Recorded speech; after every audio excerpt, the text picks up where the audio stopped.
Ready to read chapters 8 to 13 with me? Let's go. Well, my dog already wants to get on my lap and join in. Okay.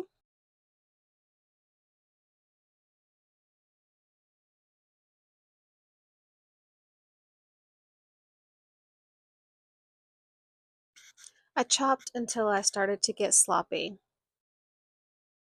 But it was better than thinking about how I was different, how I was wrong. I couldn't sign. I couldn't hear. I couldn't.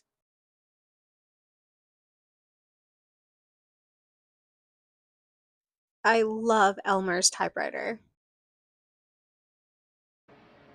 Not Thea asking, why do you sign if you can hear? And Ray's response is perfect. Honestly, this is me. I don't hear everything. My friends don't. I think he's talking about deaf friends here. Being deaf isn't just like one kind of experience, and no one thing is going to work for everyone all the time. I like that response.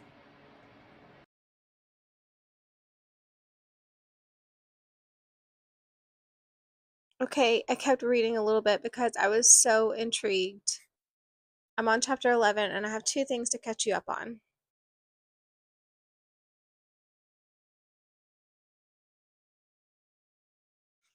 They're talking about the water, and Thea said, "Who bought it?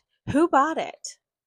And her dad got angry, telling her to leave it alone, to stop, to finish. And she's like, "No, we need water." Finally, she says, "What business did they sell it to?" Foreshadowing.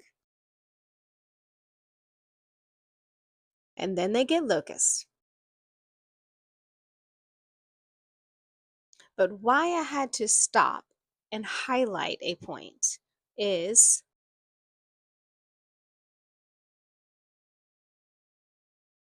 they're talking about a library book on the Dust Bowl, and Thea didn't know anything about it. She didn't know the history. And she was wondering why she didn't know the history. But she knew why. History was a dangerous subject. History could cause me to ask my parents questions. Questions like, if the weather was hotter and storms more severe, what was causing the change? Wow, wow. Page 123 if you want to know. Keep reading.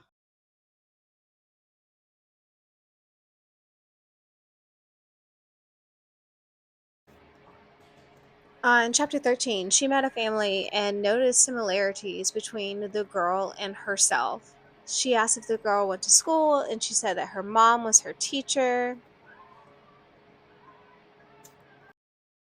But really, the part to focus on is when the boys are praying loudly, and the girls and Thea were quiet. And Thea said, as girls, we had been taught to do that, trained to make ourselves quiet and small, to make ourselves no one at all.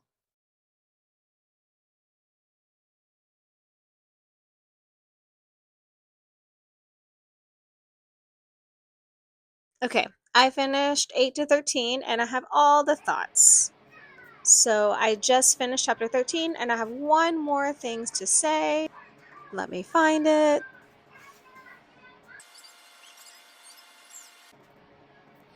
Ray says, saying something isn't real won't make it go away. It's not like a monster in the closet.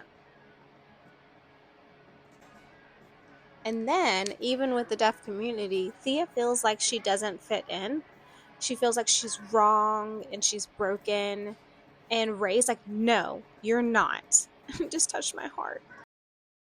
Whoops, one more part. It says,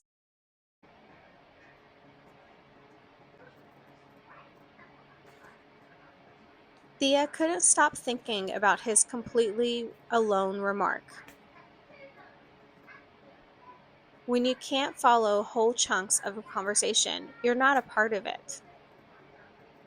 Even if your friends, like Ellie, try to include you, they don't notice your silence every time. No one heard my every silence. It's good. It's a good book. Go read it. And the deaf characters are champ so far. I'm really enjoying it. I'm still anxious about the sister being sick and talking about history and women and making women quiet and more. Whoo, whoo, wow.